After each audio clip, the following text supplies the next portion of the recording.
రాజశేఖర రెడ్డి గారు నాకు తెలిసి గాంధీ భవన్కి వచ్చిండ్రు.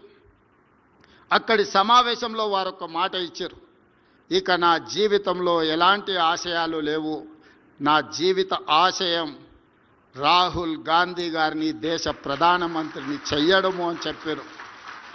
ఉండవల్లి అరుణ్ కుమార్ గారు కరెక్షన్ చేయాలి ఒకవేళ నేను చెప్పిన దాంట్లో ఏమైనా అటు ఇటుగా ఉంటే, ఎందుకంటే వారు మాట్లాడేదైనా మాట్లాడిన దాన్ని నిక్షిప్తం చేయడంలో ఉండవల్లి గారు రాజశేఖర రెడ్డి గారికి ఎప్పుడు అండగా ఉండేది. అందుకే నాకు తెలిసి అదే రాజశేఖర రెడ్డి గారి చివరి కోరిక.